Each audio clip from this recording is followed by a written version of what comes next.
Assalomu alaykum ittifoqli hamkasblar. Sog'lommisizlar, tinchmisizlar? Mana bu nasib bo'lsa kuzgi hosillarimizni ham yig'ishtirib bo'ldik.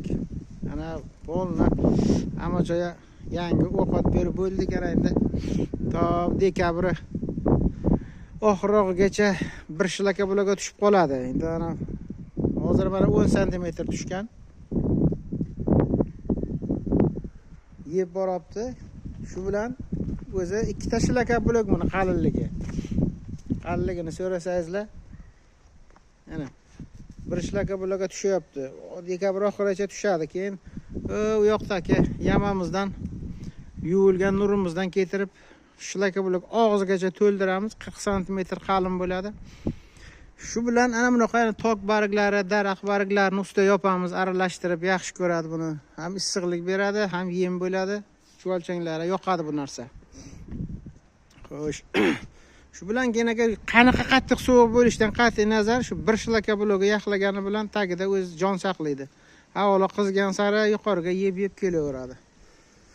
Xo'sh, mana ish jarayonlarini ko'rsatsak ham sizlarga. Xo'sh, mana hozir elab qaltaladik. Mana bular nimalar? Namligini hisobiga ozgina sharikcha bo'ldi. Lekin aslida bular hammasi biyagomiz. Mana ezadigan bu yerdan ezilib ketadi. Mana mayda ezilib ketadi. Ozgina quritgandan keyin buni yozdirib ustiga g'altakda u yoq bu yoqqa ezsak, mayin bo'lib qoladi. Yana buni elab shu bilan ozgina musor chiqadi. Ziyod chiqmaydi. Mana zakaslarimiz oldingi ko'rsatganimizdagina bu 5 kilolik. Tomosha qiling.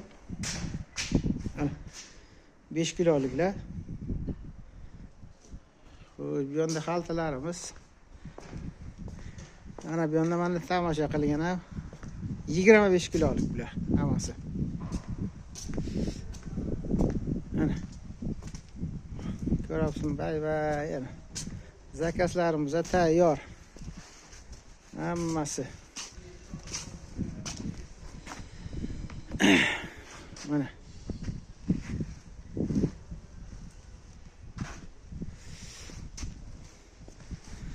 Bu ilk hosilimizni yig'ishtirib oldik, xaltaga joyladik. Nasib bo'lsa zakaslara 25 kilolik, 5 kilolik hammasi tayyor. Mayli, hamma ishlarga omad. Sog' salomat bo'linglar. Xo'sh, yangi yillari yaxshi o'tkazinglar. Yangi yil hammaga omad, baxt keltirsin. Savdolarimizda rivoj bersin. Kasalchilik bo'lmasin. Sog' omon bo'linglar. Bizni kanalga ham like bosib, podpisatsiya qilib qo'yinglar. Shu gap hech aytmayganim. Mayli, sog' omon bo'linglar.